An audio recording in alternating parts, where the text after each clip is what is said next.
Well, hi folks, it's Airfix and Chill, and it's gone chilly out there. I don't know about you, but down here in the south, it's gone really bitter. In fact, I've had to drag out the old body warmer to keep me warm because it's honestly the weather down here has gone really chilly, about 4 degrees some mornings. But anyway, thanks all for joining us. We've got a bit of a special one this Monday evening. I've asked our friends from Models for Heroes to come and chat to us and to talk about the amazing work that Models for Heroes do for our military folks, those on the front line, and the emergency service. So I just want to welcome Malcolm to the show. Hello, Malcolm. Hello, everybody. Hello, everyone chat.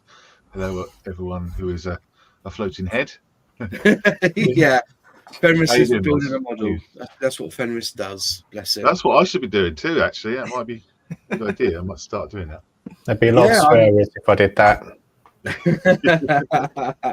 I understand, you normally do a group session on a Monday and you've got a volunteer to do that instead. So I really appreciate you finding time for us here on Airfix and Chill, my friend. That's all right, no problem. Yeah, we usually do a 2.5 hour session online on Zoom for beneficiaries, and that's on a Monday night, and that's kind of like a beginner's guide to going online with Models for Heroes on Zoom. And then I usually switch that over with another volunteer, but I've managed to find space for you, Moz. Brilliant. Well, in the chat, you've got one of your fellow volunteers, which is James from Model Officer. How are you, James? I'm good, thank you. I'm very good. Your workroom's looking very tidy. It is, isn't it? Yes. Any reason? Is the mother-in-law over or something? Yeah, mother-in-law's been over. She's done the garden in the first week. She's now started in the house, started in my room to start with. So I don't know where anything is anymore. And she's like a whirlwind going through the house. So, yeah, lovely. Be lovely when she goes home. We'll be able to find things. She make a good cup of tea, though. Oh no, I get on very well with her. So it is lovely. She hasn't gone anywhere yet. But yeah, it's lovely to have her over. And like I say, it saves me a fortune on the gardener's not very happy, obviously, because he's been laid off till February. But taking all the hard work out of it for him. So yeah, it's good.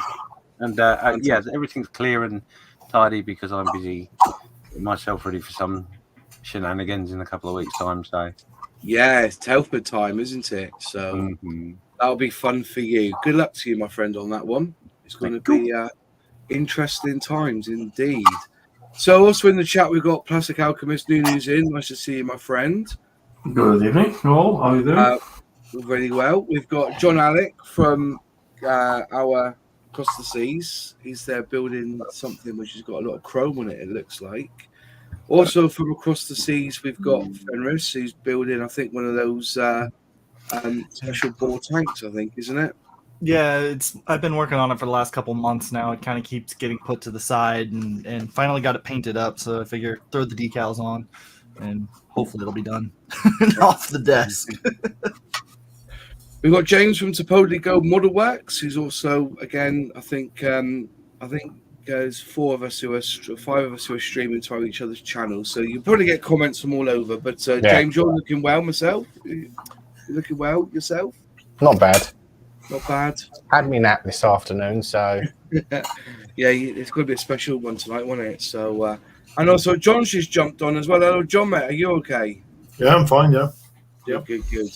So, anyways, we're here tonight for Malcolm and for Models for Heroes in particular, not for Malcolm, obviously.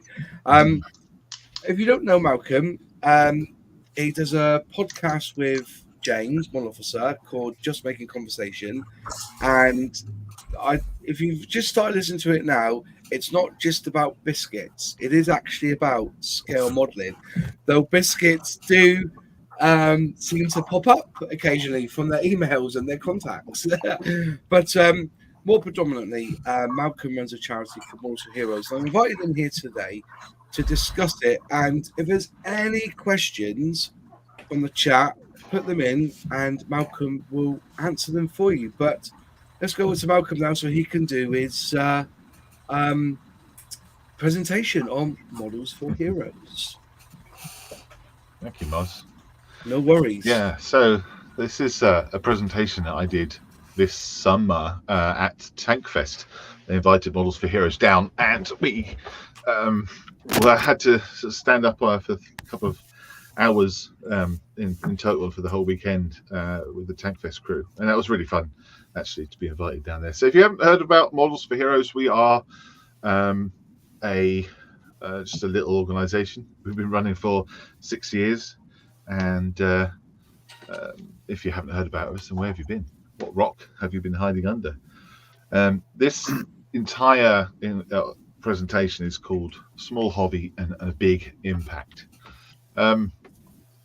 It'll become quite clear what that means, why the presentation is called that as we go through.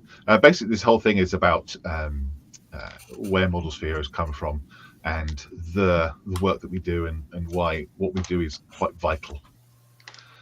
So as I said, Moz introduced me, and my name's Malcolm Childs. I founded Models for Heroes, like I said, 6 years ago, and currently the committee have me as their chairman until they decide that I'm no longer good enough, or I die, or they find someone better. From the beginning then, so Winston Churchill said, you may have heard of him, he said to be happy and really safe, one ought to have at least 2 or 3 hobbies, and they must all be real. And what he meant by that was to be able to focus and live your life, you need things that are going to keep you sane. Obviously, he was a busy man, and so he had to have other things. He did watercolors, and he did bricklaying as well. If you didn't know that, bricklaying and watercolors. Yeah. If you go to his house, you can see the brick wall in the back garden that he builds. that was his thing. Kept him busy. Kept him focused. One of the things that Models for Heroes realized pretty quickly was that focusing on something can take your mind off some of the difficult challenges of this world. And let's face it, living is hard. It's a difficult world out there. There's loads of challenges from all over the place. If you're in a conflict, if you're part of the armed forces, you can see some terrible, terrible things, and nobody really understands apart from other veterans around you, other serving personnel. We found that model making was quite a good release, and it's such a big, strong thing from a small, little, tiny model. These tiny little hand-sized plastic vehicles,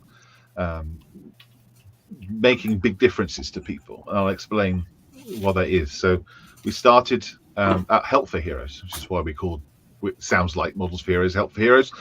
We started there. I was a volunteer for Help for Heroes. I still am, technically.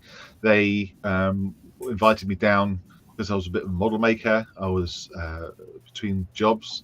I was a house husband and suddenly had a bit of time, so I went down to my local Help for Heroes recovery centre, and they were building models as part of their rolling recovery program. I went down there. They had enamel paints and acrylic thinners. They had the awful paintbrushes that looked like chimney sweeps. It was not good, and they didn't really have anyone who knew what they were doing with model making either. All of their model kits were started in their cupboard, so I thought, I'm not having this. So these guys deserve better than this. So I went home, got my stash, cleared out some of my paints, my brushes, went down and started running proper modeling sessions. And the reception was absolutely brilliant. It was terrific. We started doing airbrush lessons. We started building little dioramas. We really got into the building side of things. We didn't really care what level it was, or whether it was perfect or whatever. It was all about the building and the process. And as we did more and more of these sessions, more and more people around us kind of found how good it was, and the other recovery centres also found it useful. The people that are coming out of the sessions, one of the people said, "My outlook has changed for the better. I now engage with mental health support. I think I can safely say modelling saved my life and marriage, possibly more important." Gives them something to do, other than arguing, perhaps. And once we started in a lot of the other recovery centres, the BBC picked us up back in 2019, I think it was. And they did an article for us that went out on TV. And all of a sudden, we had thousands and thousands of model kits being donated to Models for Heroes. This is a volunteer, Keith. His transit van is like the TARDIS. That is a long wheelbase van, and it is full to the brim with model kits. And that was a couple of collections we did in Leeds, and we were getting like that every week. And the amount of kits we were getting was fantastic, and we were able to send out so much stuff to so many people who were finding this hobby to be beneficial and relaxing. So that BBC article is still around. You can find that. That was really something else. That really was. We started getting kits from Edard, Airfix, Ravel, all over the places. Plastic Model, Plastic Soldiers Society. I can't remember the name now. Plastic Model, somebody or other. Plastic. The guy in the middle there. Metcalf, all sorts of different places. Who all understood where model making comes from and how beneficial it can be to your mental health. If used in the right kind of way. With a kind of a structure to it as well, rather than just kind of blasting through it. You understand that it's a measured activity, that you take your time. Yes, it is difficult and it is hard and frustrating and ridiculous sometimes, but with a bit of guidance and a bit of encouragement, you can make something really cool, something really good. So because we had so much stuff, we had so much kits coming in, it was all in my garage. We've got loads of volunteers now. We had to form a governance over Models for Heroes. So we became a CIC. So we're not a registered charity. We're actually a charitable company. And that means that any money that we get has to come, goes straight back into any money that we make, which we, if we did, it'd be nice. But if we did, it goes straight back into the company.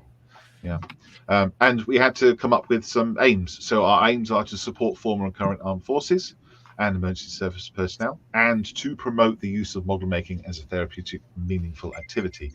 I think we're the only charitable organization that does that, has that as their focus, as their aim. And something that the only charity that kind of surrounds scale modeling or making. A lot of them are about crafts and things like that. So reasonably recently, we added emergency services to our list of remits because they go through a lot of trauma as well. And it's arguably that they see trauma regularly and on their own home turf.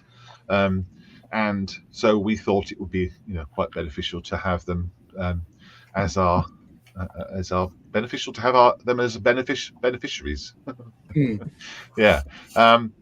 And so we've got several sessions now that are geared solely for the ambulance up at the South Central Ambulance Service in the UK. They have modelling sessions. We've got a session up in where is that? Derby, that's right. And they're all most of them are firefighters, so of course they're interested in big red fire engines. Yes. So they send them a lot of Umbral 19. I've got to say, the Italeri Land Rover must be popular then, because that's a cracking kit for fire brigade, That's right, and the Revel have got out a couple of German fire trucks as well, which are pretty cool. So this is the one in Newbury. This is the South Central Ambulance Service, and what we do is we all get together, we build models, and we have a cracking time.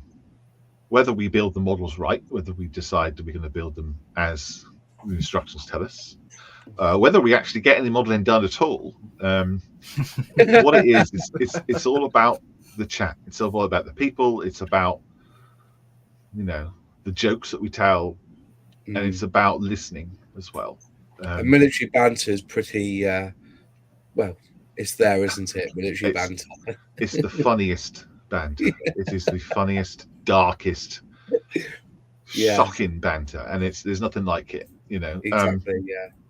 And these guys, you know, they know how to have fun and how to relax. And but when it comes to it, this is the thing. When it comes to it, when somebody is having a bad time, we actively encourage a culture of openness within all our sessions. So if someone is having a bad time, we can talk about that, and everyone will shut up for a minute and just listen. And that's the key. A lot of our volunteers have mental health first aid training, a couple of days mental health first aid training, and that gives them the confidence to talk about mental health in a rounded way, and also the ability to signpost to some organizations that could perhaps help. But also just listening to someone and talk about their day. They're not there to offer solutions. Maybe they will offer a solution if your canopy needs glossing or something, but other than that, you know, they're just there to listen. And that's really, really, really key to these sessions. National Lottery back in 2020 gave us nearly 10 grand to run these volunteer mental health first aid sessions. There was quite a big event in 2020 around March, just before this happened, which meant that we couldn't do face-to-face meet up anymore, so we had to switch to online. Which we ended up like doing 58, I think, the courses, I think, through this, using this money. So loads of our volunteers now have this mental health first aid. It's something that we're also looking to do again, because we've got so many people. And reasonably recently, middle of 2020, because we couldn't do face-to-face anymore, we had to switch to online completely. So we run online sessions. In fact, that's where I was going to be today, one of the online sessions that's been running since 2020. We run one a day, at least, and that's for our beneficiaries to join if they can't get to a face-to-face session. If they're building something, they're stuck, they can pop on. If they are, it's for any of our beneficiaries to come and join. And because we were expecting a lot of people and we were very, very busy, we have to add premises. So that is our premises in Greenham Business Park in Newbury. And the Armed Forces Common Fund Trust gave us nearly 30 grand to set up for a couple of years, run the online sessions, provide training, provide rent for the warehouse, provide racking, and really go for it, and really, really provide lots and lots of kits to lots and lots of people, which we have done. The Red Arrows Trust, I think it's called the Red Arrows Trusts. Yes, Red Arrows Trust gave us 5 grand along with St James's Place to deliver kits and resources to people that perhaps they were already beneficiaries, but they needed something extra on top of their hobby. So the chap in the middle there, Graham, we gave him airbrush compressor, and he's able to now do airbrushing and further his hobby beyond what we gave him originally. The picture on the left there is just more kits, more stuff that they wanted, and then the picture on the right is the new Airfix Mark 9 that someone wanted as their dream kit. So we used that money to provide them for that. So that's a little grant scheme that we're running. This is why there's a picture of a grant top middle. See. Very good. I like that. Well done. Yeah. Just to remind me, So we go to loads of model shows. I think a lot of people in the chat recognize a couple of names, and obviously people on this show here also have seen us at shows and seen the stands and the activities that we run. I know, Moz, you've seen us at Tank Fest, haven't you? Yeah. I always, I always come visit you guys, and yeah, that was it was at Bovington. I met you and had a really good chat with you, and I just saw all these people there just painting bits of Warhammer and looking at the tanks. It's just a lovely, relaxed atmosphere, isn't it? And it's all ages. It's not just for the children, is it? It's the adults are there as well, trying this model uppity out. So it's brilliant. The donate and create, we've called them, is helped by Airfix and a paint manufacturer called Transatlantic Games, and they provide us with the paints and kits and things like that. But also we have figures and things like that donated from other places, all sorts of places. So yeah, it's just basically a family event when we do donate and create. But when we go to model shows, obviously we try and show off the stuff that the beneficiaries have made, the things that they have created, and we are able to then show them off to the public, and that's a real boost. You're working on something and then suddenly you get to be able to put it in front of somebody. It's a massive boost for anyone. So that's a few pictures of that. We joined the Armed Forces Covenant for what it is. We basically have the Silver Award because over 50% of our volunteers are actually ex-forces, and that obviously means that more veterans are more interested in joining up with us because there's lots of veterans. It's a kind of a veterans culture, you know what I mean? So we're really proud of that. Was that last year? I think it was. I was awarded the Points of Light by Mr. Boris Johnson, and that was a recognition of the work that I'd done for Models for Heroes. So that's nice. So they gave me a nice certificate, no check, unfortunately. But if you go to my house and have to visit the loo, you'll see the certificate in person. That's right there. Brilliant.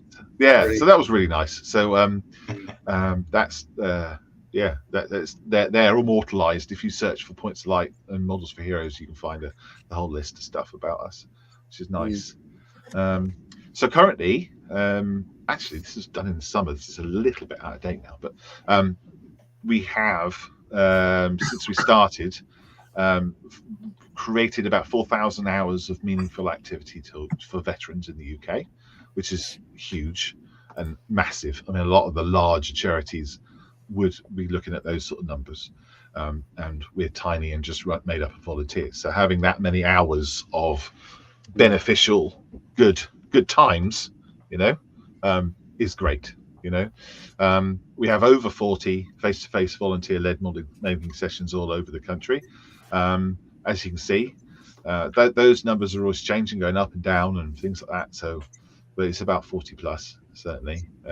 Some of these sessions have been running for 6 years. Some of them sessions only just started. But those are the kind of bread and butter, the face-to-face groups. Yes. That's where the real magic happens. And then last year, we sent out 2,500 model kits, which is a lot. It's a lot. We send out about 10 boxes a week to different places, organisations, veterans, all around the place. So kits is what we need, and kits is what we deal with. Bit of proof. So I can give you anecdotal evidence and things like that, but the larger companies that deal with mental health understand model making as an activity and how beneficial it can be.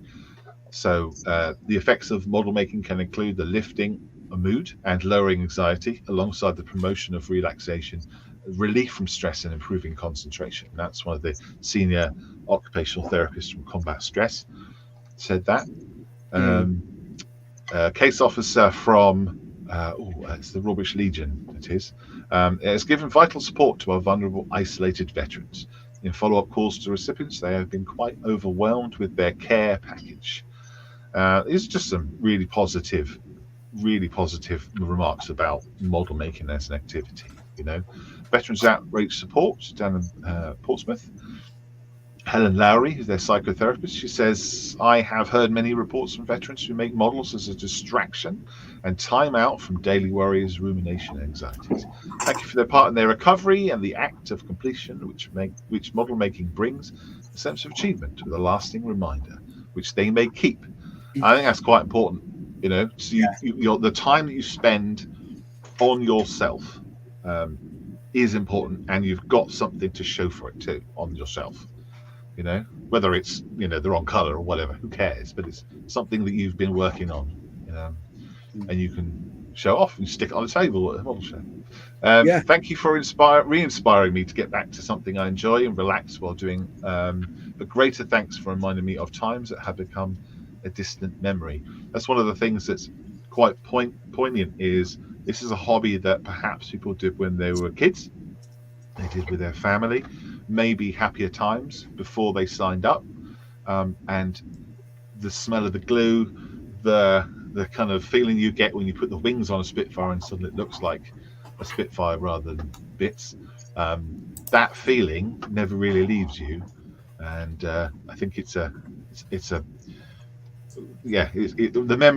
memory of building kits as a kid is always quite strong. And it's nice to be able to, return to that. It's an acceptable hobby as well for us men. I just want to say a massive thanks to you and the team for my parcel. I had a bit of a rough day today, and it really lifted my spirits. Another quote. I forgot to mention, in my opinion, I think this is one of the best community projects to help veterans. That there is Derek with his HMS Illustrious from Airfix, very rare model kit. Also, the National Institute for Healthcare and Guidance. It's the NICE guidelines. If you're in any sort of healthcare in the UK, you probably would have heard of these people. They're basically giving instructions for doctors and nurses on how to run healthcare. Basically, it says a patient's hobbies and interests defines them as a person, as much as family background and religion, which is interesting. So it encourages arts and crafts, creative activities, discuss activities related to hobbies and interests, provide peer support, and it's important to learn a new craft or skill in a community setting. And I think you're right. I think you've picked up on that, Moz, haven't you? That your hobby is as important as your job, because people will say, what do you do? You say, well, I build models. That's what I do. It's something you can talk about. You can be proud of. I'm always when I mention it to people that I build scale models, I do a lot of things, like me DJing, karaoke, and I say I build scale models, and first thing they say is, "Oh, Airfix, I did that when I was a kid," and I say, "Do you do it now?" "Oh, no," and that's a good opportunity then to give them a starter set and say, "Well, come and enjoy," So, come on in, the water's fine. Yeah, definitely. Yeah, it's just listening to all this, Models for Heroes is aimed predominantly, but all the ethoses of what you're saying is that all the benefits I'm getting from scale modeling, you're giving to these heroes. If you see what I mean, you mentioned all these. I just watching it now, just saying your mental health, your friendships, the time, the achievement.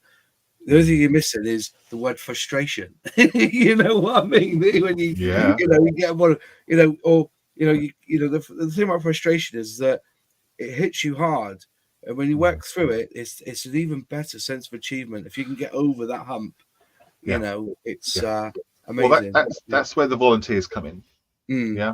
So if you're finding it, if you've got the shakes, okay, so your medication is so strong that you've got the shakes, or you've got difficulty holding something with strength in your hand, there are ways to get around that using tweezers. There are ways of holding your hands in a certain way, and people can be taught that. They can be taught that it's okay to drop stuff on the floor. Happens to us all. We're going to get down and get our phones on and our phone torches, and we'll find it. And it's a part of the day. It's part of the experience of model making. And those frustrations are the only way that you're going to get satisfaction from the hobby, because you've got to conquer those things. Yes. And we all have to conquer things when we're making models. It is a a journey from a load of bits to something that recognizable. Yeah. And sometimes it's harder, sometimes it's easier. Yeah. So yeah. World Health Organization as well kind of it alludes to the use of crafts as well. I'm sure you've all read that now, but so it's an important thing. They basically say that the role of arts and crafts is an important in healthcare. You know, if you allow me, I've got a case study to run through. This is a chap called Agent Orange.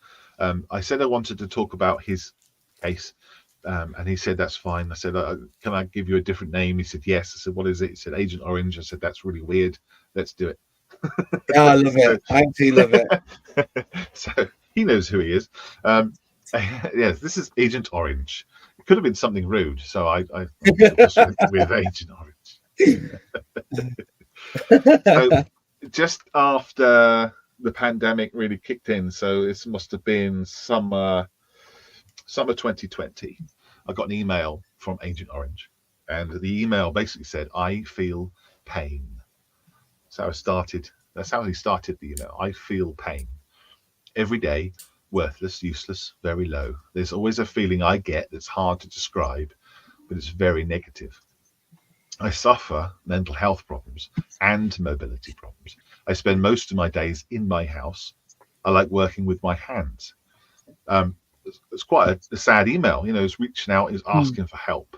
But there was a couple of nuggets in there. The fact that he likes working with his hands, brilliant. then let's go with that, because if that's something you like, let's give you the tools and the kits and the space and the guidance to do so. And maybe, you know, bring a smile back to your face, perhaps. So he showed me some photographs of stuff he'd done in the past, models that he'd made. And so he'd already had some tools and things like that. And he'd done modeling when he was feeling well. But yeah, we helped him out. I said, right, we'll sort you right out. But we need a proper referral. We can't just send out stuff, you know, because we're proper professional organization. So I got in contact with Poppy Scotland, because this guy's in Scotland, and said, I've got this chap, he's asked for help, what can we do? They contacted the Health and Social Care Partnership, who also had this particular person on their books with Veterans First Point. And between the three organizations and us, which are four organizations, I was able to get a referral and send him some model kits. And oh boy, did he enjoy them. Is that brush paint as well? Is that a hairy stick? Was that by I can't remember. That's amazing. Yeah. This is, you know, with the Gimpy on the side and all the photo etch and everything. It's what he was able to do was just absolutely fantastic with what he had. You know, I mean, it made a massive difference to how he felt and what he did. And yeah, he was the email was full of photographs, you know, of stuff that he now made and created. He was over the moon. He was really happy with what we sent him. There's a Rubicon kit. You might know that we're quite big fans of Rubicon. Rubicon sent us a load of kits. Sent us a whole pallet once of model kits. Sat on my drive. Bless him. Yeah, that was fun. Watching an articulated lorry unload a load of stuff onto my driveway was, yeah, interesting. But also figures as well. He had an interest in like fantasy and stuff, so we just chucked skeletons in there. He'd never built these things before. He'd never painted them. He had a great time, and he really enjoyed showing them off. You know, he was very proud of them. Very proud of them. In his email, I think around Christmas time, 2020. It says, Models for Heroes reached out to me through email. I love what they do for ex-military personnel by giving model kits to help with mental health. Even with COVID, they managed to send me a box full of model kits. I can't thank you enough. Model making takes me out of myself. I lose myself making models. I feel normal, having a part to play. So go from I feel pain to I feel normal in the space of 6 months was a bonus, I would say. I think that was quite a poignant thing. And I want to thank Agent Orange, if he's watching, which he probably is, thank you very much for letting me do that. We're really proud to be able to help these guys, really proud. And you're probably asking, how do I get involved and support Models for Heroes? And I can tell you. So you can become a volunteer. Models for Heroes is part of the NCVO, which is the National Council for Voluntary Organisations, which means we run best practice for volunteers.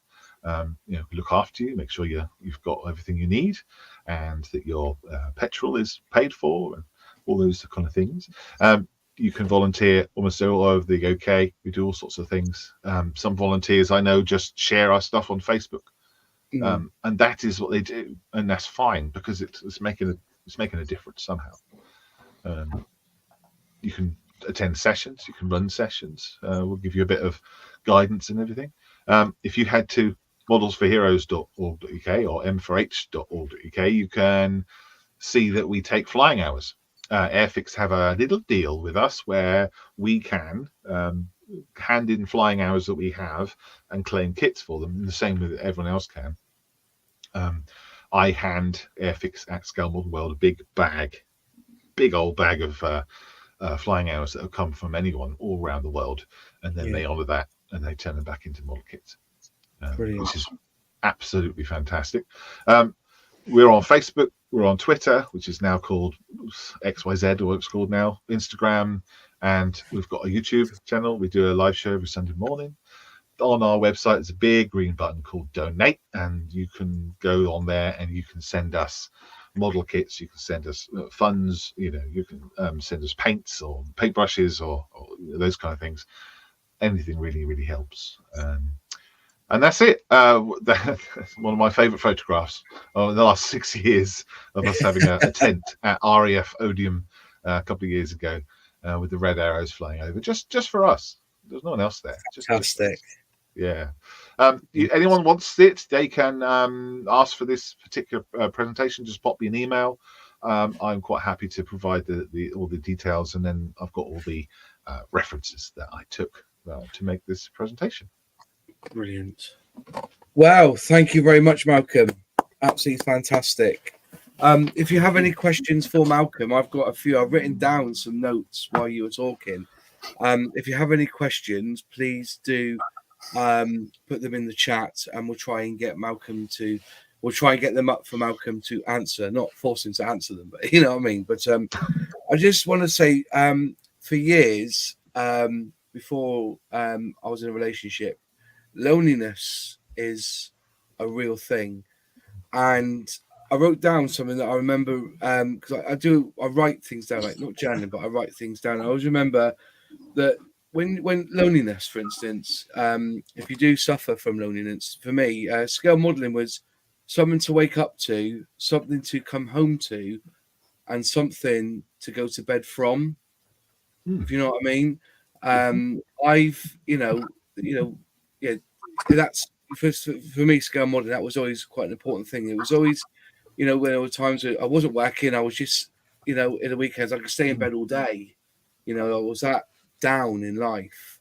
Have a model kit to wake up to, or something to come home to. After work, you've had a bad day at work. And also sometimes, your mind's really going for it, and you just want to calm yourself. And I know sometimes kits can be frustrating, but just to get out a kit and just start, generally put it together like a puzzle, and then you get to a point you think, right, now I'm ready for bed, and that's something that I find about scale modeling. It's just something I thought I'd add. That's my take on scale modeling anyway, and it is something there's always something there to come home to. People say, get a dog. Nah, you got to feed them, got to walk them. You know what I mean? They can't help you with model making, mate. They can't. They can't. No, definitely not.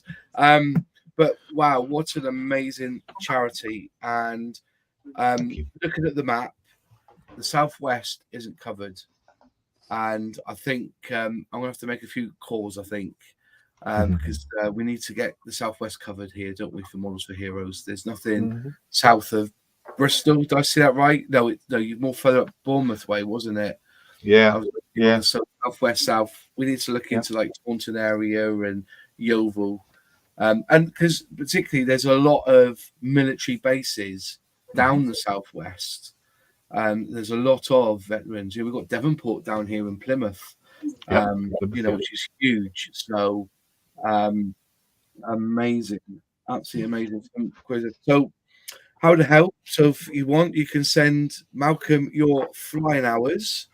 Do you also have a lot more? I know Airfix. Is there like model companies that regularly donate kits to you on a regular basis and tools and not on a regular basis, but no one's ever said no. No one's ever said no. So if you ring up and say, look, we need some destroyers, can you send us some? They'll send them.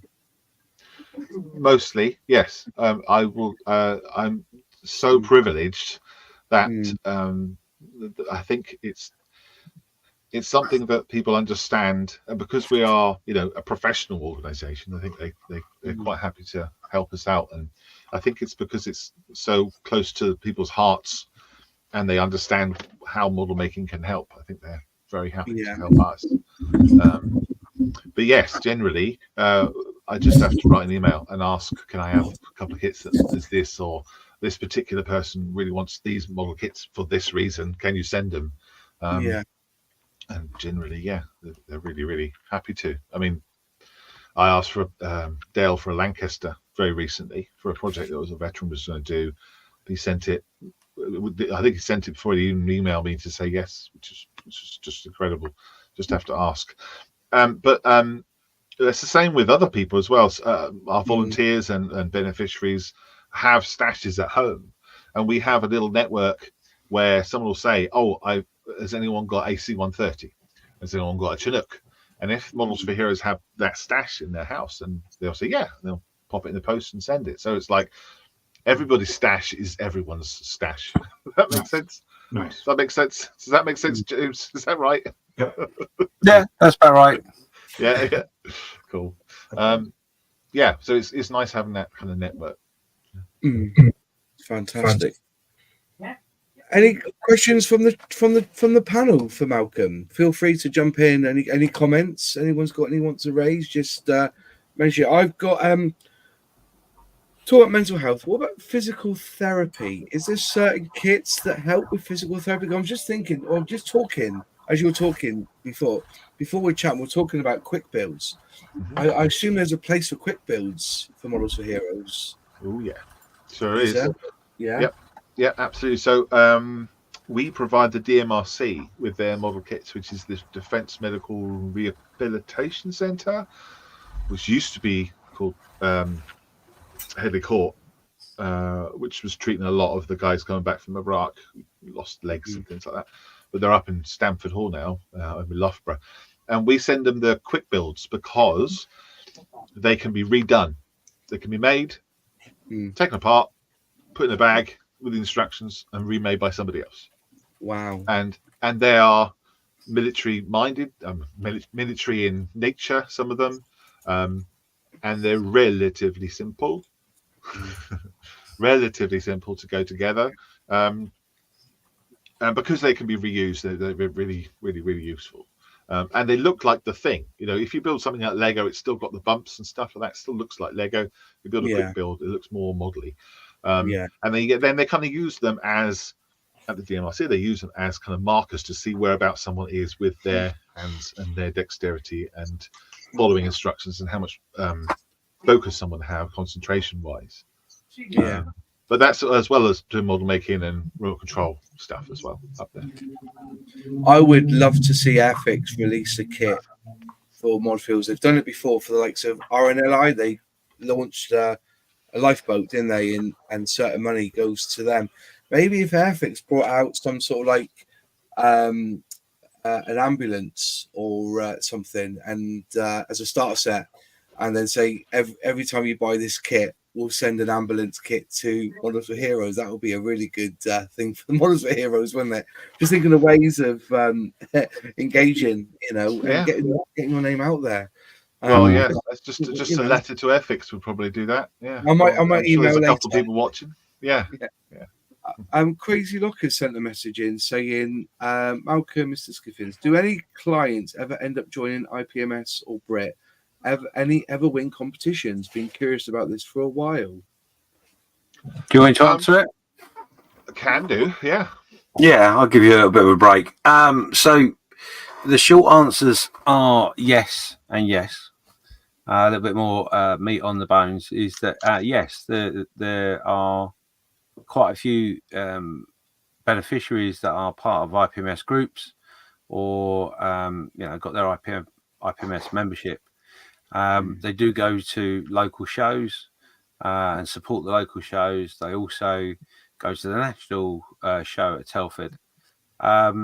Competition winners wise, I believe there are a few, but I couldn't name them, and I couldn't name which particular levels or competitions that they won. But yes, they do. And to be honest with you, with the competition side of things, they've been all over social media the last few days. Competitions are a bit of a funny double-edged sword because it takes a great deal of courage for anyone to show their model, let alone show it to be judged in a competition. So if you can imagine someone who is going through a particularly bad time, their confidence is low, they're feeling low about themselves and their abilities and where they fit in the world, etc. For them to use model making to build on that and become more confident within themselves and feel more part of the community around them, be that a modeling community or larger, to then have the competition, to the ability to have that confidence to show their models, like Malcolm said earlier on Models for Heroes tables, at shows, etc., or even entering into a competition. That shows the power of a little bit of plastic can have to people suffering from anxiety and mental health issues, as well as some of the beneficiaries having physical issues in which they've had to overcome to get involved in the hobby as well. So yes, crazy is the answer. It is phenomenal to watch a beneficiary blossom in many different ways, at sessions, on live sessions, on internet sessions, and also at shows. And it's a weekly occurrence, I think would be fair to say, isn't it, Malcolm, where people take that little bit further step in their confidence each time. And especially with the online stuff and the social media side of what is offered by Models for Heroes, the interaction between themselves. And what you got to remember is when you're in the forces, whether it be military or civilian, the camaraderie between you, the colleagues that you have, is a fabric that's woven very tight. So when you leave the forces, you immediately lose that comfort, that woven community in which you've become so used to. So obviously, with what Models for Heroes provide and the camaraderie between everybody, volunteers and beneficiaries, it then gives them that webbed community feeling and being part of something, and it is phenomenal to see. It is. Yeah, so I've shared a picture if you want to pop it up, Moz. Yes, of course. There's if you follow us on Twitter, one of our beneficiaries, Chris Dorrington, down at the Barrymore Museum, has run for two times in a row for Best in Show. Nice. And he's one of our beneficiaries we support. And I think he's donated every single one that he's won to the museum too. So yeah, certainly there is beneficiaries that turn into competition winners, let's say. Wow. Very cool. But also importantly, they also turn into volunteers as well. Yeah. And absolutely encourage that, because you to be a volunteer. I mean, the buzz you get from volunteering, there's nothing like it. You can't buy the feeling you get from helping somebody else, flourish. So yeah. I think satisfaction for you, Malcolm and James, must be off the scale sometimes from these folks that are bringing themselves out of their shell. You know, because you don't have to. One of the things that people, when you show somebody a model, I think YouTube's bad at this. You know, when you see some of what some people create on models, the effects that they get and everything, it kind of, I'm not arty enough for that, but you are. And I think anyone seriously, with the time and the patience, can build a scale model to be really proud of. That's the beauty of it, you know. And I know, as I said, we were talking about this at Instagram and YouTube, kind of put people off because they see these great results that experienced scale models do using the weathering and the powders and the dioramas, and you know, I could go for the list, is it photo etch? But to start off with, you know, it is a canvas and paint. That's all it is. And you build it up as long as you follow the instructions. Instructions in a model kit, I know starter set instructions are very, very good. Even telling you where to put the cement, you know. But instructions aren't good. They're good at putting the model together. They don't explain much about how, you know, starter set paints, you know, nowhere does it say water them down, does it? Just says stir them really well.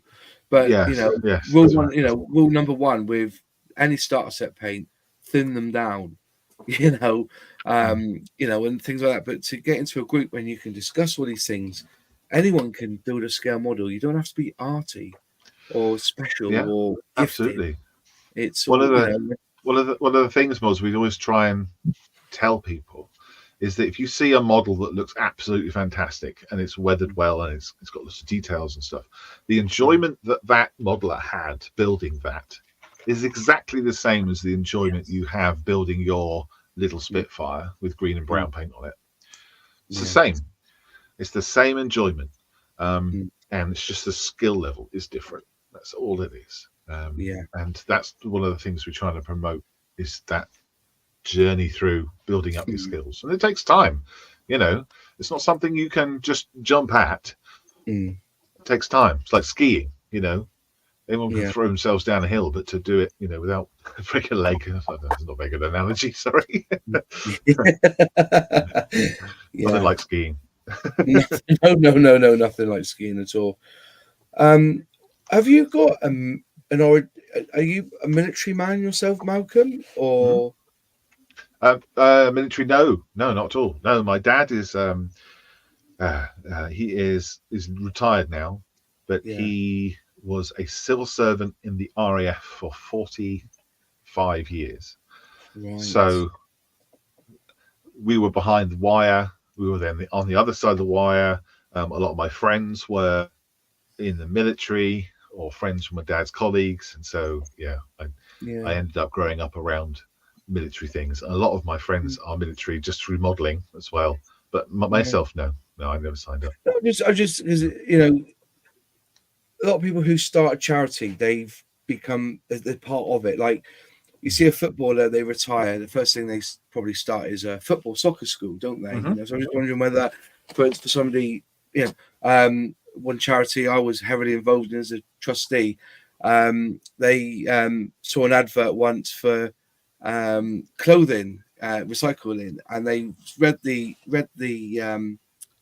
thing about this clothing, and they only like 20% of the actual money raised would go to this particular charity, and they decided to see if they could create a charity that 99 pence in every pound was to that charity. Wow. And they were able to do it. They did it. Well, not so much now because accountancy, and also now they become a CIO, charitable incorporated organization. Well, you're CIC, aren't you? You're the other side. So they're a charitable incorporated organization. Because they don't sell, they just give away holidays and caravans, holidays for disabled people. But the person who started it was brought up with disabled in their family, so they decided to create a charity for disabled. It was, so I was wondering whether because you're military, you decided to go down that route because you were help for heroes at the time. So no, it's because I'm a modeler. So I'm a modeler since fetus. So it's been. That is the journey, I think. Hey? You came out as a fetus with a Bandai, did you? Yes, that's right. Yeah, that's right. I did. Modelling in nappies. There you go. Yes. So because of that, I guess I've always known that it's a very beneficial and very restful and fantastic hobby. It's a traditional hobby. It's a wholesome hobby. You know, it's a hobby that is perfectly acceptable for us blokes to work on and do. So, I think that's why. It's because I'm a modeler. It's not because I'm anything to do with the military. No. But you focused the modelling for the benefit of the military and the emergency services. Yeah, which is absolutely. Fantastic. But I mean, it's not just modelling. It's like figure painting as well, wargaming, remote control stuff, railway layouts. You know, all that kind of thing. All that kind of thing that is miniature and something that is focused. You're focusing on something small. Right. Yeah. So you do a bit of Hornby as well, do you? You involved in trains and stuff? Yes. So this year, we tried to go along to more railway exhibitions that we ever have, to get ourselves seen by those hobbyists, so they understand that there's something there to help them. But the referrals that we get from people are mostly that they are interested in aircraft, World War II, or tanks, military modelling, and that just seems to be where people come from. Occasionally we do get people who are interested in railways, and we've provided like an Engage railway parts to somebody who's building a railway in a suitcase, and they're part of a railway organization now, actually. So we do anything that's miniature. Do you do fundraising at all? Because I cannot see how you could send out kits as many as you do without some sort of financial backing. Postage is the most expensive part of our scale modelling. It really is. You could buy a tin of paint for £2, but you're paying £3.95 just to get it shipped to you. So for you, how do you finance yourself with the postage out? Or have you got like a network of people who will pick up kits and deliver them for you? We do have like a volunteer chain gang. So if we organize ourselves, we can get somebody to pass it to James, and James can pass it to somebody else, and then they can pass it down to HQ, or it could be distributed in that local area if we get a lot of donations. But we have a great relationship with Parcel Force, who give us a business account, and they give us some discount on that, so we can send out boxes of kits, big microwave sized boxes, not microwaves, but boxes for microwaves, size boxes, for a low price. So then it's just easy to type the address and off it goes, so that helps us. But yes, fundraising wise, we have tins in a lot of model shops.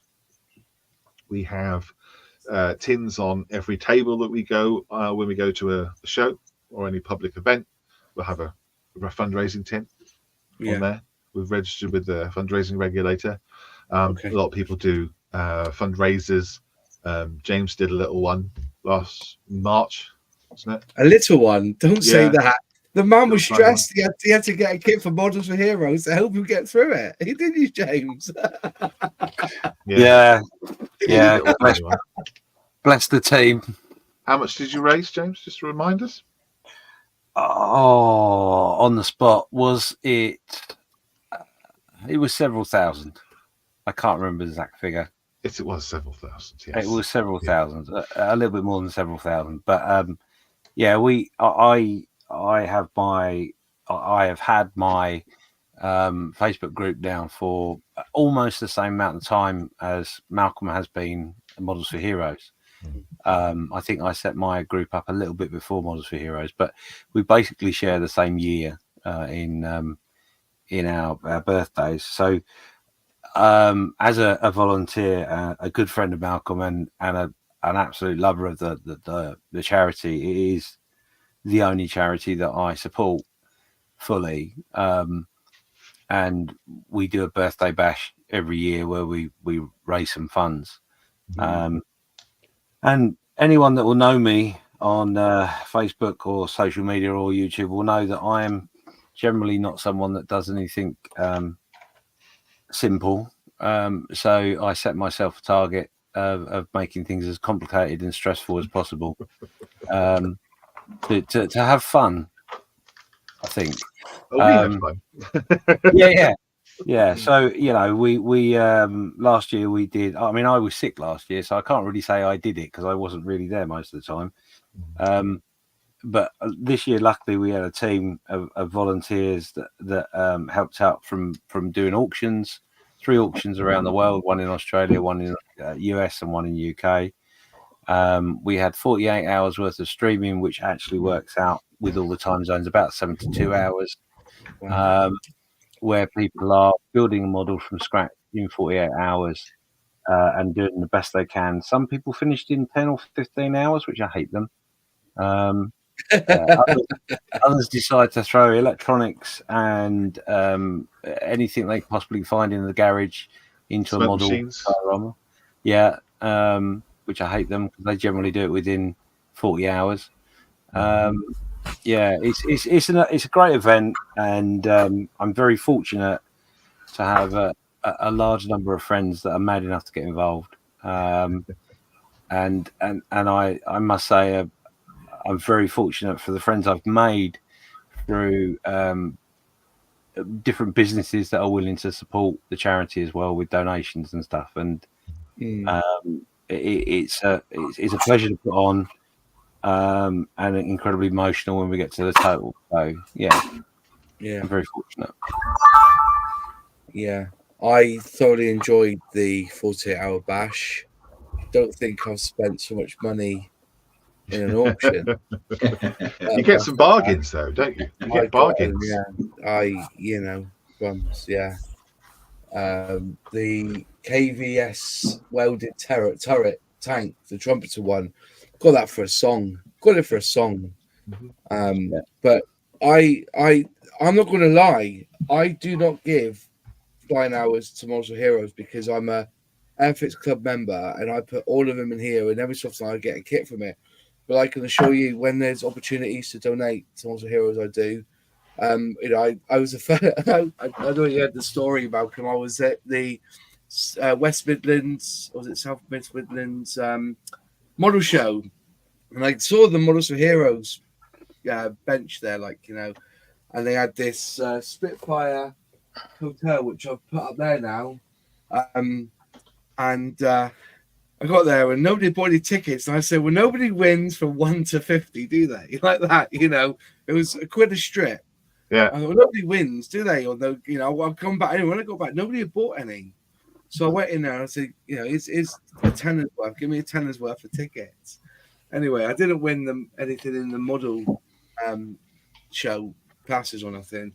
And the last thing they announced was there was this Cotair Spitfire, and I won it with number 49 or 48 or something It was an absolute first for me because whenever they pick a draw number up, right, draw number 175, there I've got 1 to 10. You know what I mean? Never worked.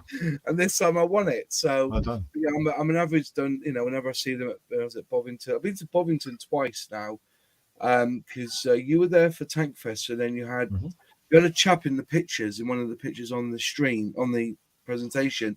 He was there doing it around the back. I went over there and I just spent 10 minutes watching people do their thing. Youngsters and gotcha. Yeah. We had that was the model show, wasn't it? The model show. Yeah, model show. We had 40 scouts descend on our table. 40. Yeah. Amazing. Yeah, and they're all building models. It was pretty cool. And they all enjoy it. They were all. I think that's another thing that Airfix have done is bring out the Cub badge, haven't they? A scale modeling badge for the Cubs. Yep. And they do a big kit, box load of kits, like in a couple of tubs of Humbro paint and 2 buckets of water to water it down with in a kit, and and a woggle. It's brilliant. Where do you see with a charity? You've got to be forward thinking. What do you see the next stage of Models for Heroes? Is there any area that you've not gone into yet that you'd like to go into? Or I'd like to have a volunteer coordinator. I'd like to have a marketing manager. I'd like to have employees that are responsible for doing all the admin stuff. That'll be Yeah. good. To have a larger premises, where at the moment we are busting at the seams. We've got 2 shipping containers. We bought the first shipping container, rent that one because our space wasn't big enough. So we got the second one to be able to move stuff around, and now we've got 2 shipping containers that are both full. And it's just growing all the time. I think it would be lovely to see Airfix actually have a Models for Heroes logo on the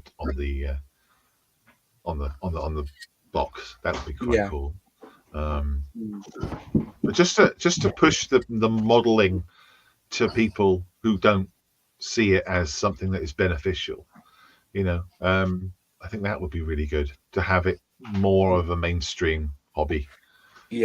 More up there above gardening or something else other Muppets do. To be really honest with you, I am seeing it come through now. I think Airfix put up an article saying that some nursing or some mental health charity have said that scale modeling is now up there for because it is a therapy. No matter what you want to say, it's like I'm a guitar player. I can pick the guitar off my shelf and play. It's that sort of exercise in the brain. It's like the word amusement, right? Amusement is one of my favorite words because I learnt it. I was a really bad speller. I'll explain amusement. So when you muse on something, it makes you think. But if you add an A to that word, it becomes an anti. So it's anti-thinking. And sometimes with scale modeling, it takes you away from the thought. So it's to amuse you, and it does. And that's look at words mean things. And like I say, with scale modeling, it's that thing where it's taking you out of where you're at into a place that you're comfortable, you're relaxed, and I understand scale modeling can be frustrating and can be a little bit hard work, but if you focus and the cares of the world seem to melt away, and you're just it's you and the model. That's it. Yeah. You and the model. There's mindfulness is what it's called. Mindfulness. But also we can't take away the fact that you've got people who, like you said, got the sheikhs who are taught various ways to overcome that they can then use in their day-to-day lives. Holding a pair of tweezers might be a godsend to someone who can't hold a fork. You see what I mean? So hopefully that maybe you could get some money for the charity by becoming part of one big social experiment from a university. That's what you need to do, is find a university that deals with mental health things and do a case study. Get 15 members. I'll join it as well. I'll be Not being funny, whilst you can get the obviously the Stroke Association involved, because obviously mobility, because they encourage you to do modelling because it's very good for the for dexterity of the hands and for concentration and for focus. I am a stroke survivor, I know. So how beneficial it's been. I think the other thing in which we sometimes don't realise is people in the services are often faced with challenges in which they have to overcome in their day-to-day work.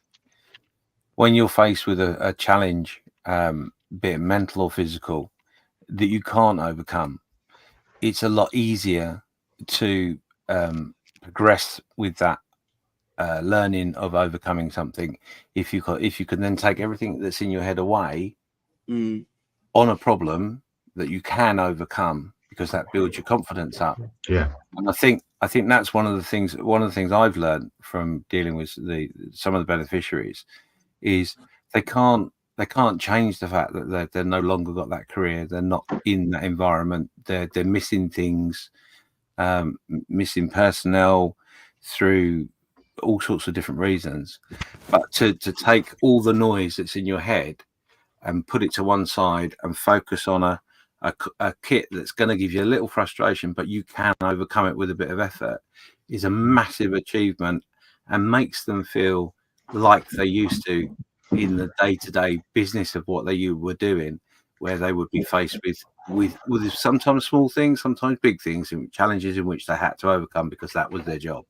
And I think that's one of the things in which, certainly from speaking to a few beneficiaries, is one of the things in which they appreciate the most from the hobby, is that you tend to find a lot of them like to challenge themselves, like to find a different way of doing things, or overcoming.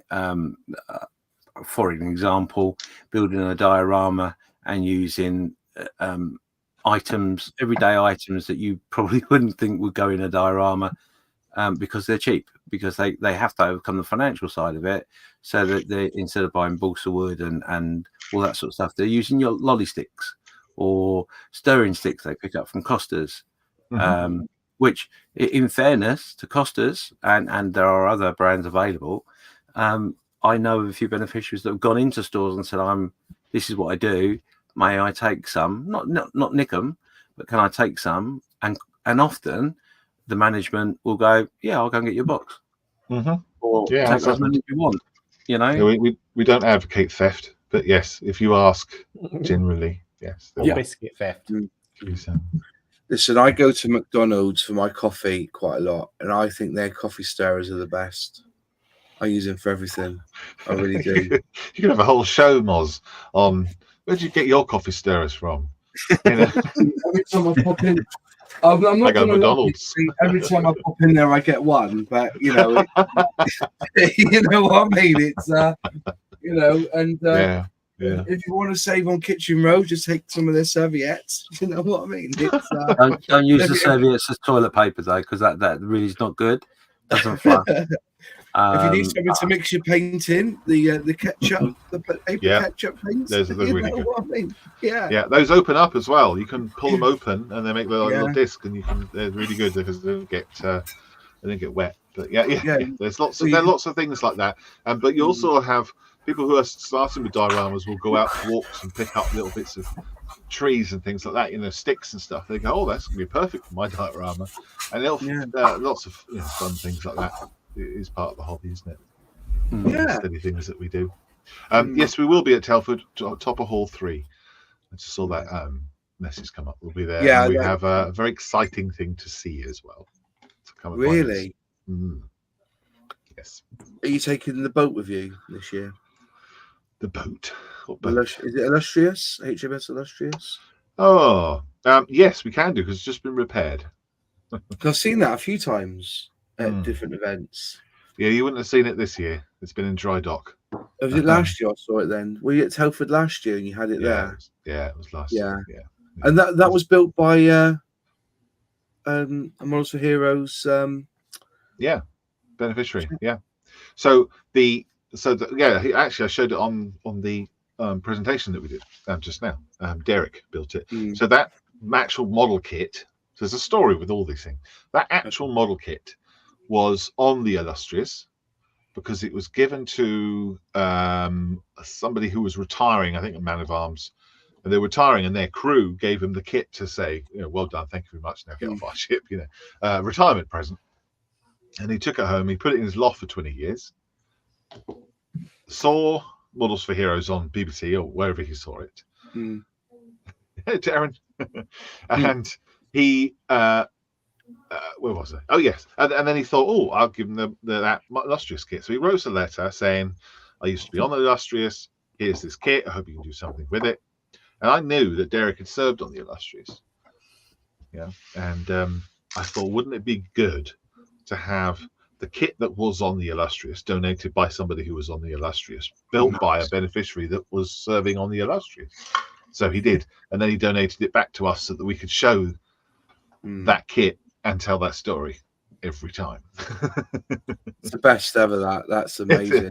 Yeah, it just shows you the power of social media or websites. Just to pick up. I bet there's some people who still don't who have just tuned on to Chill Tonight. They've never heard of Models for Heroes, so they have now. And I'm chuffed to bits that you'll be able to come on and chat to us. I'm blown away. I said, I saw your presentation at the Spitfire Day up in not Littlehampton. What was it called? you know, where Down in. down deep south, like, you know, where people go to retire. Apparently, where they're based, there's a funeral parlor there called Next. This made me laugh. Next, yeah. A funeral parlor called Next. Oh The guy's called JP Next or something, like, you know. I see. Yeah. Right. No, but Next, you know what I mean? All lined up there, because that's where people go to retire down there, don't they? Well, they don't. They seem to tend to retire down Cornwall now. We can't afford to buy a house down in Cornwall because people retire down And there. most of the people retire to Eastbourne. Eastbourne, is it? Yeah. It's not far from Eastbourne, is it? You know, where Plastech is. But and I saw it there and I was just blown away. And I said, I've got to, and through Models for Heroes, I've become friends with James and don't blame me. Yeah, it's but it's great, isn't it? You know. And I did listen to your podcast.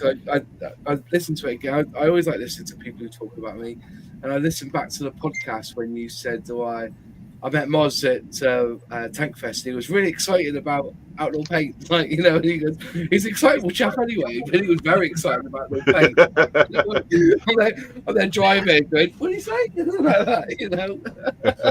But you should hear the stuff we don't leave in podcasts and stuff that gets edited out. Yeah, most certainly. But yeah, it's been so great to actually catch up and talk about Models for Heroes this way, and to get that presentation has been fantastic. And to be really fair with you, my friend, I wish you all the very best, but you don't need my wishes. You've got the best wishes of everybody here, and I can only see the positivity. And I did quickly, I did it on fast. So if I watch some sort of YouTube videos, I kind of put it on fast. But I watched your Airfix and Chill you did last year with Dale, and Dale said, you know, he fully backs Models of Heroes because he's had issues in the past, and modeling's been great for him. And I think, and to actually with Airfix right behind you, and to take on those model hours, those flying hours, and at no cost. You know, they say, "Yep, you send us them, we'll send them out to you." I think that's just shows you where Airfix is heading. You know, with their charity work. I think every company is pushed to have some sort of charity behind them, and I think Models of Heroes and Airfix is such a good close fit. Obviously, you're going to get kits from other manufacturers, obviously, and you work with the manufacturers, but I think a lot of flying hours get chucked in the bin. I know they do. Yeah. You know, just imagine how many of those Audi Lidl starter sets from people who just want to have a build of one kit and then throw the box away, you know. But now you can recycle them and pass them on to the guys for extra kits, which I think is great. Well, thank you very much, Moz, and thank you to all the Airfix and Chill dudes.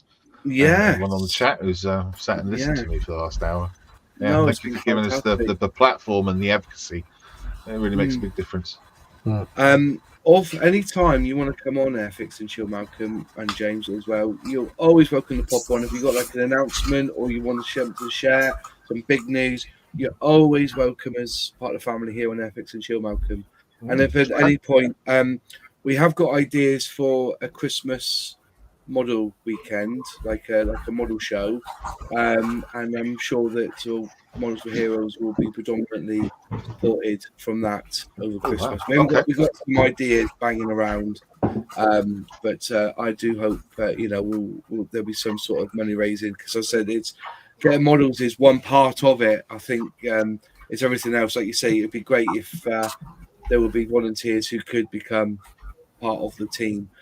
Which just me one other thing was you say you only have one person who works for you as a volunteer at dishing out the models on a Monday. Is that correct?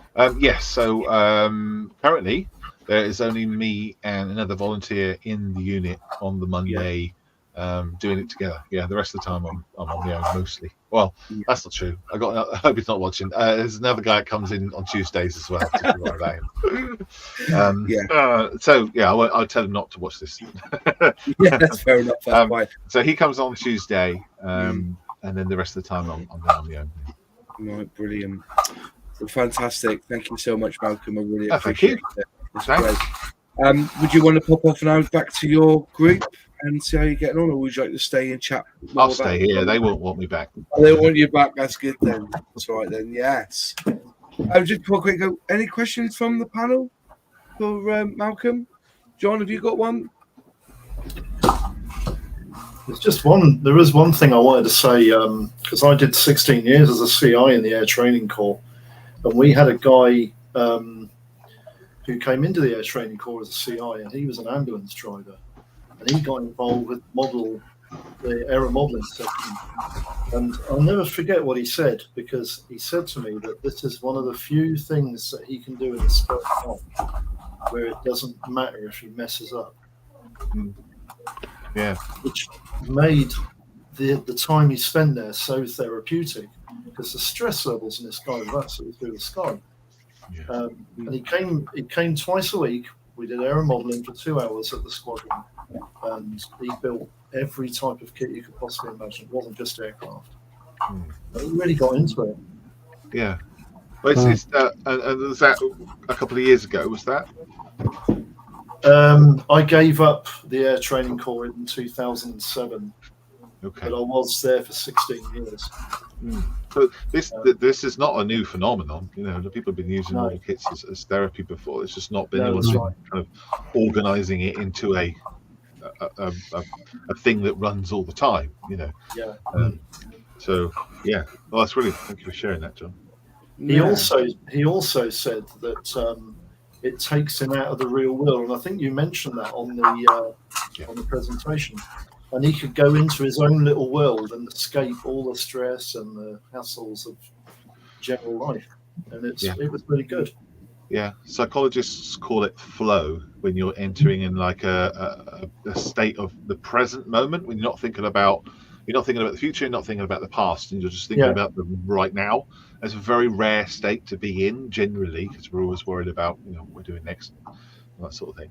But model making forces you, I think someone said it in the chat, forces you to be in that one moment right now, and I think it's really restful for the mind.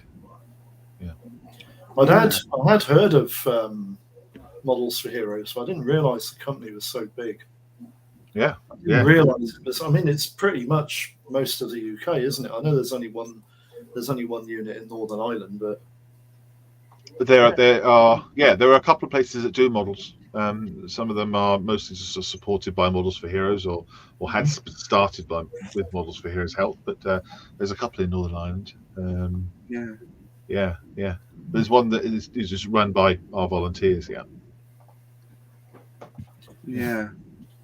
But I think, as I say, the scope for Models for Heroes to impact on so many lives. You know, isn't it? You just think about,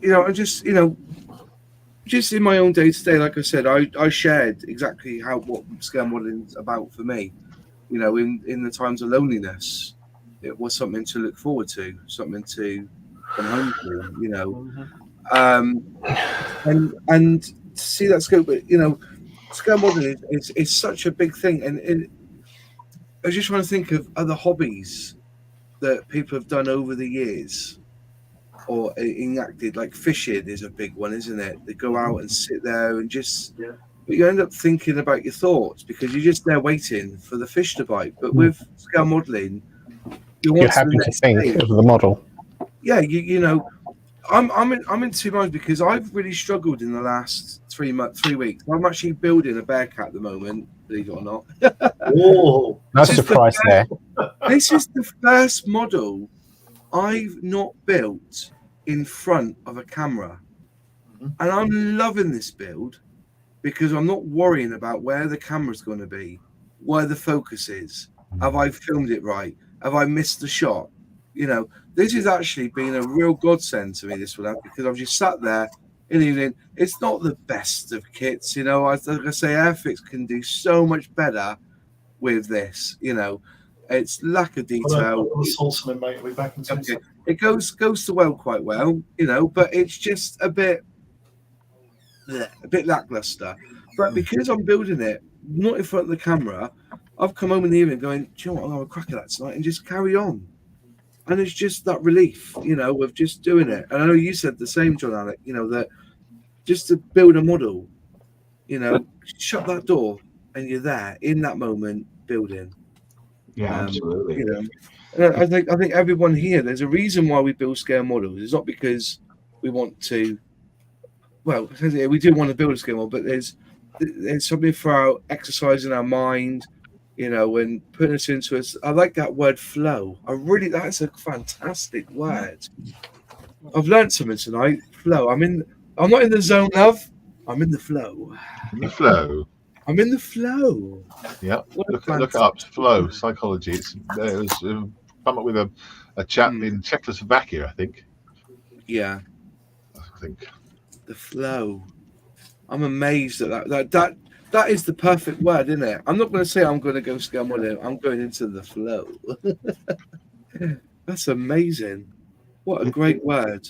It really takes you away. I mean, you can start modeling, and everything else around you just sort of disappears, right? Because you might have some music on in the background, or you might have other YouTube channels in the background where you're listening, or even history videos or something like that, and you're modeling, and it's really therapeutic, cathartic, whatever you want to call it, but it's very pleasant. And the next thing you know, it's like 2 hours, because you got to stand up, move around a little bit, but the time just will disappears, just vanish on you. Yeah, there was a guy who had a 90-day habit, and he started model making with one of our volunteers at a session, and 3 hours had gone by.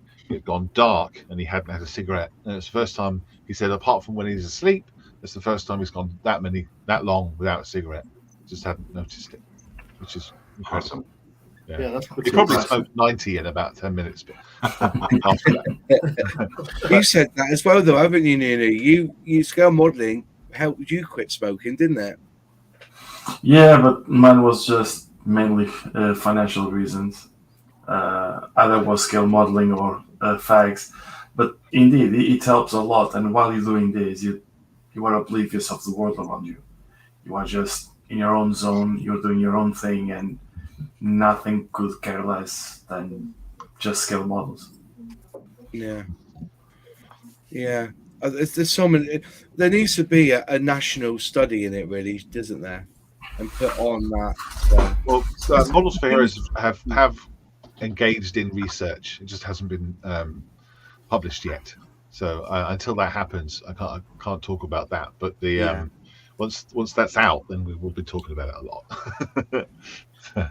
But research has been done on scale modeling directly, but there obviously has been other research on arts and crafts as a benefit to happiness or flow and mindfulness, but nothing on scale modeling directly. Not published yet. Well, I was just going to say, what you need is a case study of 8 or 9 different hobbies: fishing, cooking, painting a picture, going through and have scale modeling in that mix, and just see. But then again, I'm not being masculine here or anything. Most, 90% of the men who scale model are men. I'm just going to say that. I think that's about right. Is it about right? 90% of the men who scale model are men. Yeah. Yes, you're absolutely correct on that. Yeah, you know what I mean, all right? I'm just saying. Right? I'm trying to get the thoughts back in there, buggers. Honestly, you can't go wrong with those numbers. That's for sure. This has been great. Cheers. But I wouldn't feel right doing cross stitch. It isn't my thing. Yeah, but I know women. Yeah, I know women. I go to a scale model club, and there's women there who come with their husband who sit there all evening and knit, and that's their flow. Oh, Moss, I've cross stitched. You've Oh, so have I. Yeah, I used to do it as well. I've done that. I did a picture in a frame which was cross stitched at the Battle of Britain Memorial flight. I was going to say somebody must have done a Spitfire. It was really rewarding. It was very good. Yeah, that'll make a game. That's what you could do, Malcolm. for Models for Heroes, have the box art of a Spitfire from Airfix starter set, and then have it as a cross stitch pattern. Yeah. You'll sell hundreds to the women.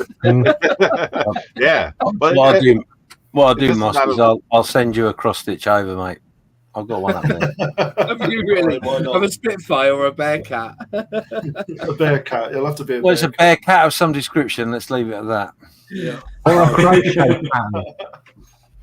I guess it doesn't matter what you're doing. It doesn't matter No, it what doesn't. hobby it is. doesn't. It could As be long as you're happy with it. as long as it takes you away and it makes you happy. Yeah, absolutely. One of the things I'm invested to is to find hobbies for my kids, because I believe that if they have their mind busy, they will not be going to other things. And my middle kid is the one that gives me the more trouble. And he tried crochet, he tried cross stitching, and I couldn't care less. Whatever makes him happy. If you're happy doing it, do it. Whatever, just doesn't matter. Just Yeah. doesn't. How old's your middle child, Nunu? It's 10, mate. He's 10. 10. Yeah. When he's 14, send him off to the air training corps. He'll love it. Now, the thing with James is that he has the attention span of a goldfish, even worse. It doesn't matter. We had kids with ADT, and they came right out of their shell. Bit of discipline, a bit of self-worth. They come right out of the shell. Yeah. Might be one thing, yeah. Might try that. Yeah. Yeah, definitely. It's the thought of being able to go abroad on camp and go and shoot guns and go fly in an aircraft. I just love the thought of it. So they apply themselves. One of the things we're talking about masculinity and males. It is a dominated hobby by males. That's not through any fault of anyone's. It's just the way it is. You know, a lot of our beneficiaries that come through are male, and not that we stop people coming in that are female. Obviously, we still have female beneficiaries who build models, but it just tends to be that way. And I think that's fine. You know, men in this country are kind of stuck because one, we're British, so we're meant to have a stiff upper lip, okay, and get on with it. If you're in the forces, again, you're supposed to cope and get on with it and man up, as they say, you know. Yeah. So you've got that against you, and also we're men, so we've got we're not very good at communicating. We're not very good at talking to each other and asking for help. So we kind of triple locked. Yeah, we're triple locked, and we should try and look after each other and do a bit of model making. Yeah. Rochford said getting into that state of flow when building is one of the greatest feelings. Literally taking oneself out of reality, even for a short time, is so therapeutic. Yeah. And Darren Cooks just said we need more gen rights in a hobby, and yes, we do.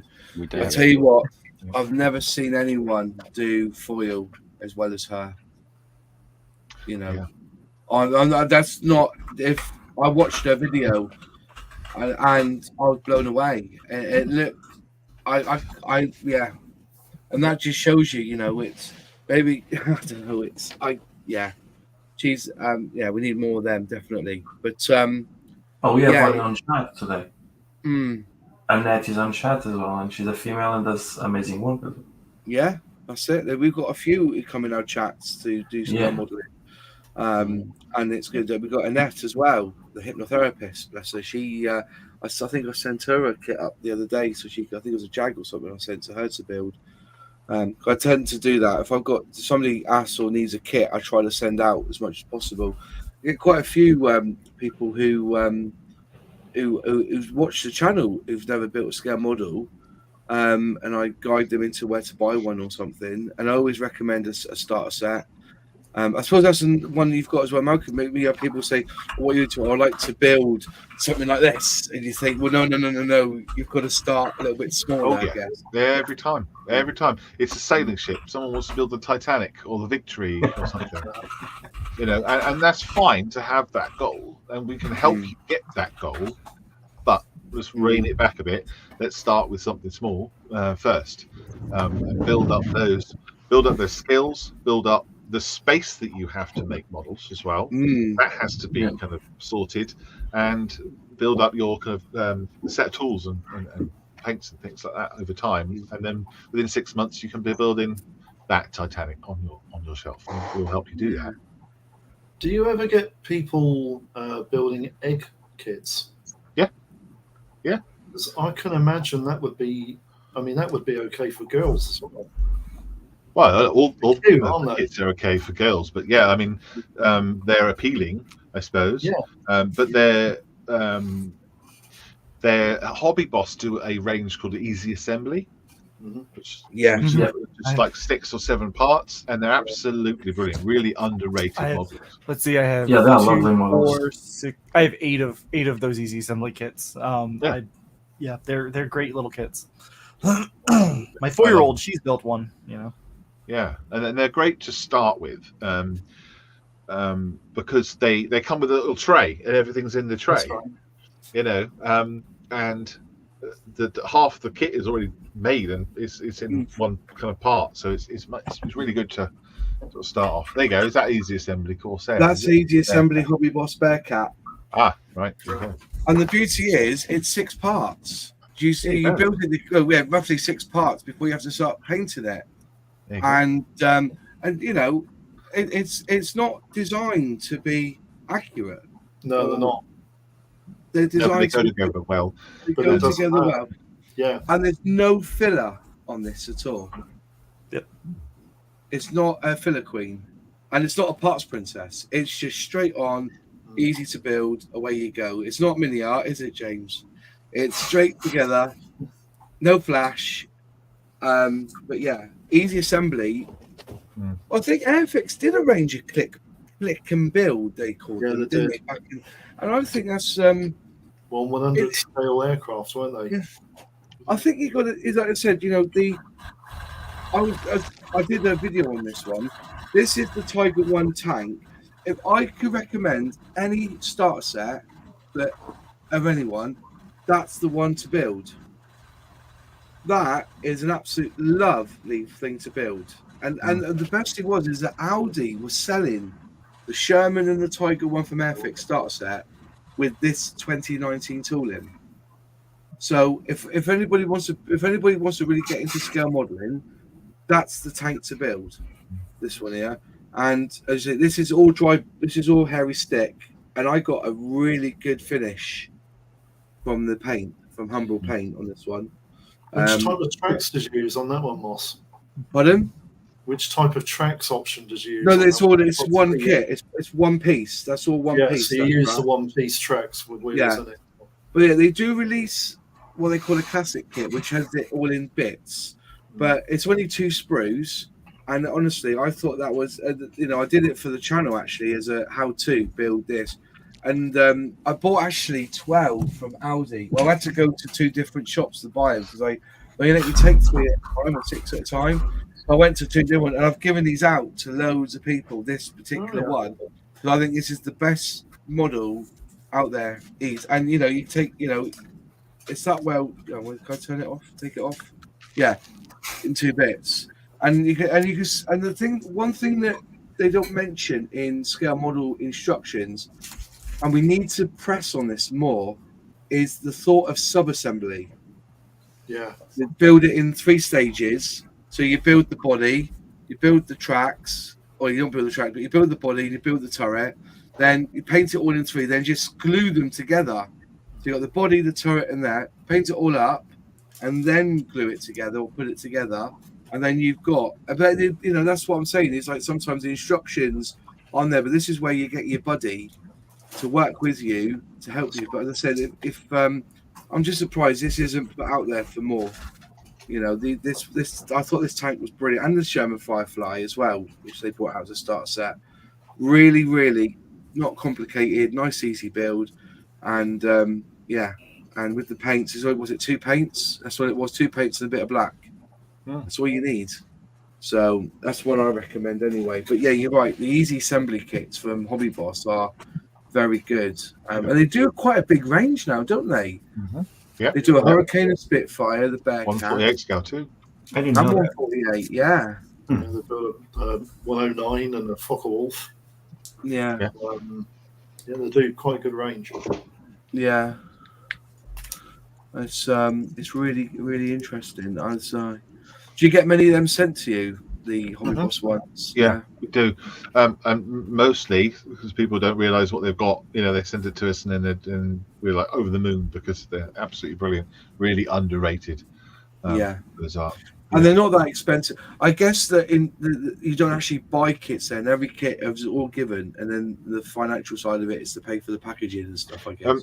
Mostly. I would say 80% of the model kits we have are donated to us directly. We do buy some. So if we need a particular type of kit, or if we're running on low on Hercules or Chinooks, which seems to be the thing at the moment, everybody wants one, then we will buy some in so that we have some. There are certain kits that we have that are our go-to models that we'll send out to beneficiaries if they're starting up. So there's Academy does a 148 Challenger 2. It's a really good model kit. I think it's a Challenger 2. A good kit to put together as a starter because it goes together very well. It starts up really well. And the Rubicon range as well. We get those in as well because they are very easy to put together and satisfying as well once you're finished because they're full of detail. So we actually love those to give out. But there is a number of kits that we have to buy, and obviously the resources and stuff we have to buy. Like if we're sending out a lot of resources, tools to an organisation who have 9 beneficiaries, perhaps.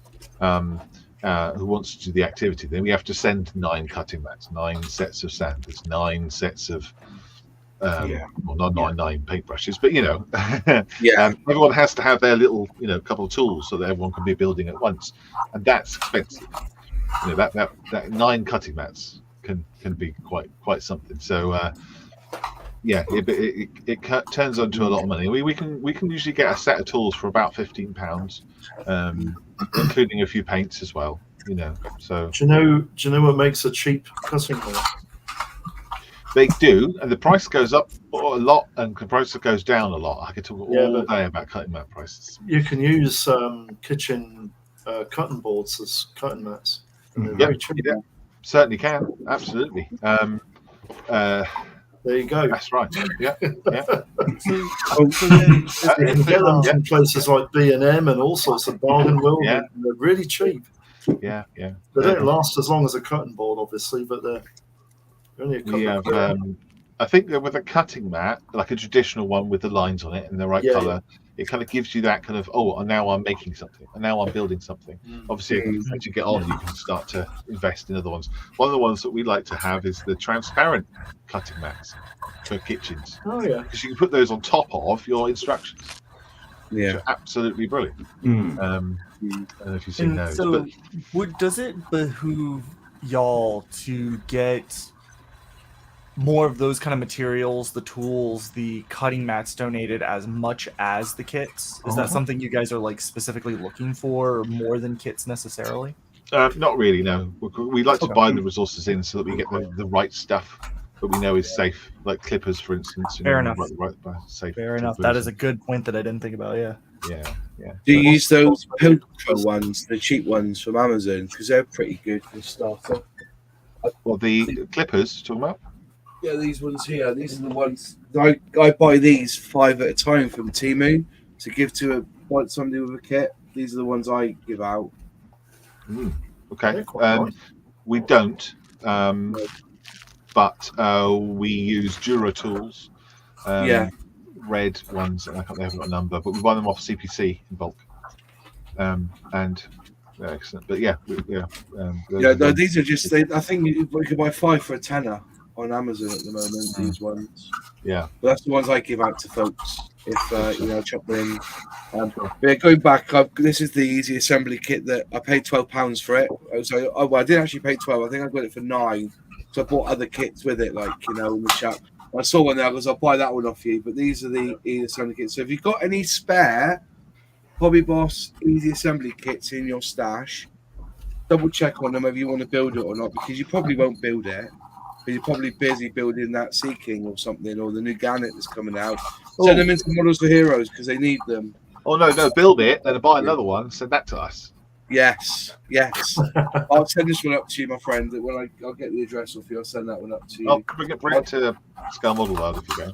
Yeah, I'm coming up on the Sunday, and what I've said to that, I showed this before, but I've got a job lot here of Revell paintbrushes. I'll send up to you as well, so you can have some bits of my stash. Very nice. But you're not having me flying hours.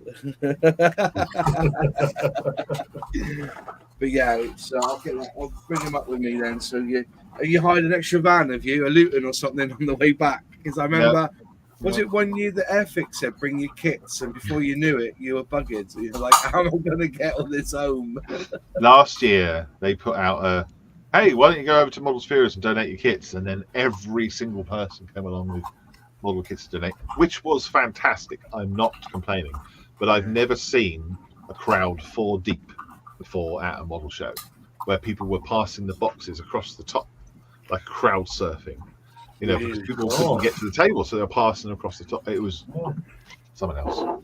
Wow. Absolutely amazing. And I think they're going to do the same again this year, so we'll see what happens. But we have a van outside, that particular TARDIS, that we call it, that long wheelbase blue van of Keith's. He will be bringing that along, and it will be parked close by. So he usually goes out 3 or 4 trips with his truck. During the day. I mean, I don't know if you remember one of the earlier years we were there. You were there with us, James. Remember that big table we had behind the show? So we had a display table, but then we had a table on the back, and the table on the back looked like we were a trader because there was that many model kits on there. It was brilliant. What if we wondered? Yeah, Brilliant. Moss, I'm going to have to duck out, I'm afraid. I've got to go and do some other bits and pieces. Nice. Thanks for joining us, James. Appreciate it.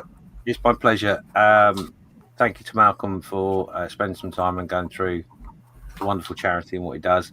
I have put the link up in the chat, and I have noticed that I'm actually streaming this particular episode to my YouTube channel as well.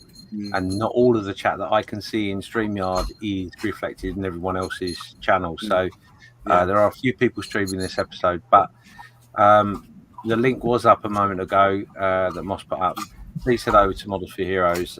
Show your gratitude for the work they do, and that more so for the gratitude of the heroes in which they support.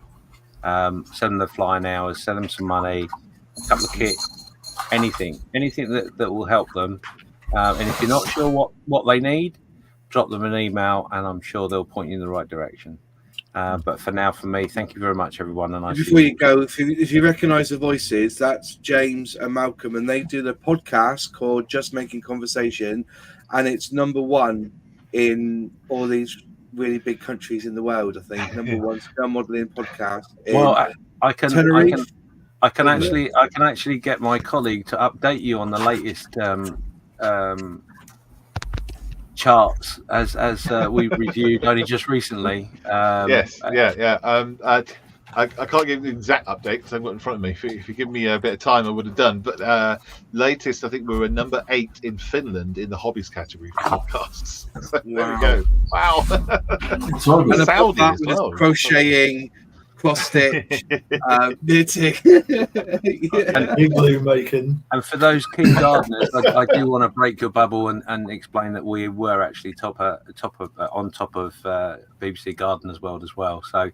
Not that I'm big-headed about it, but yeah. Where was that?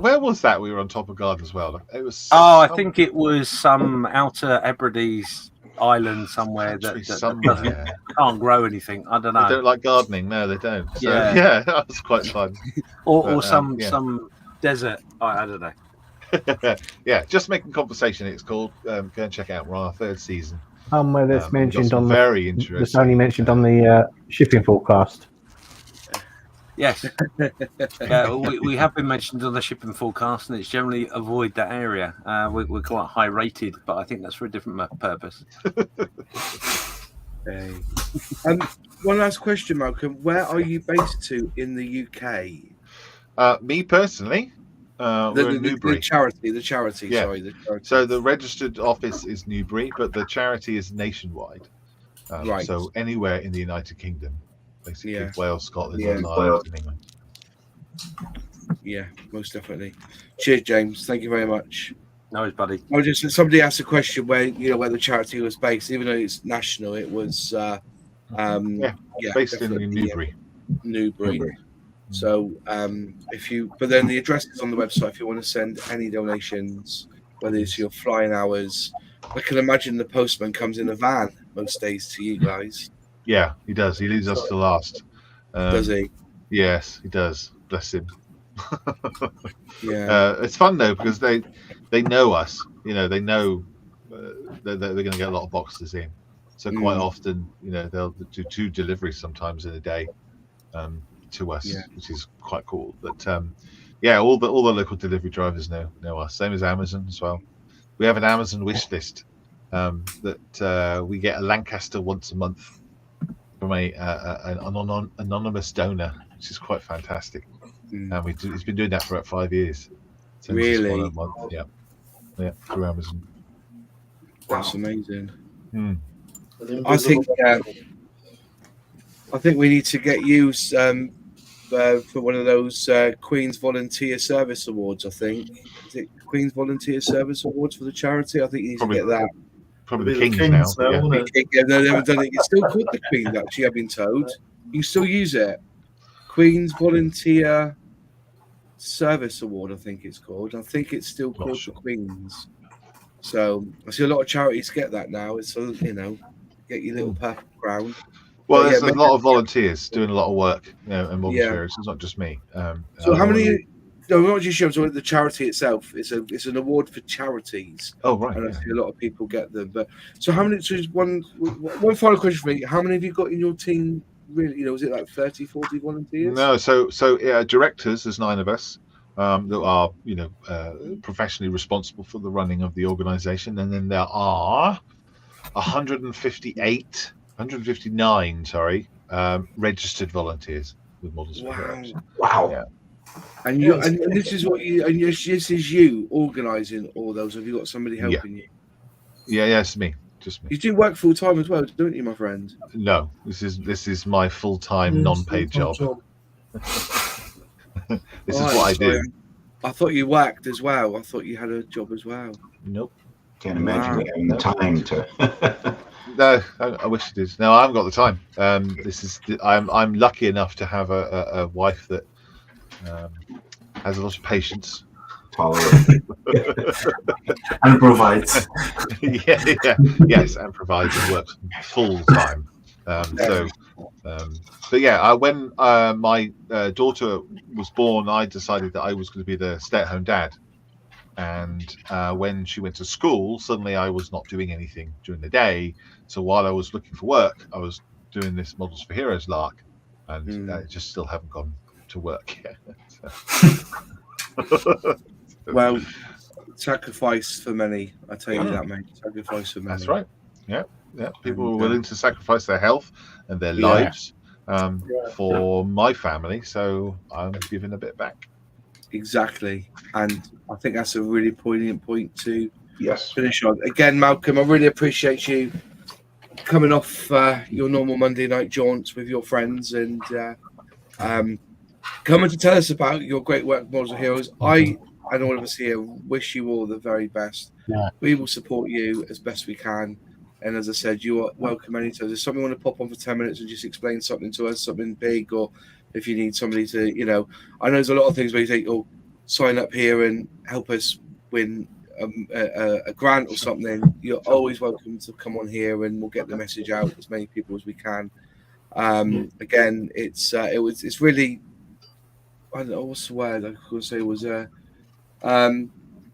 it's privilege. Well, privilege. What's the word? I'm trying to think of the word, but I just feel very humbled that scale modelling and people like yourselves are pushing it out there and bringing joy and support and help to these people that basically put their lives on the line for us, and that includes the emergency services as well.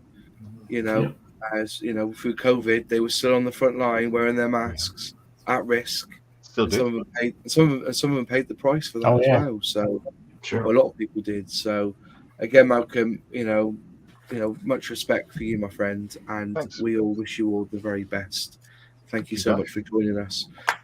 Again, we've pinned the comments. Visit their website. Go and find all you can. If you can help in any way, you can support in any way, give them your flying hours, any kits, feel free to send them to Model School Heroes. And with that, folks, I think it's time to say goodnight. It's been 2 hours. Again, really good chat, guys. Thanks all for joining us. And we'll see you again next Monday. Bless you all and have a good weekend. Ta-da now. Bye-bye. Have a good week. Bye-bye.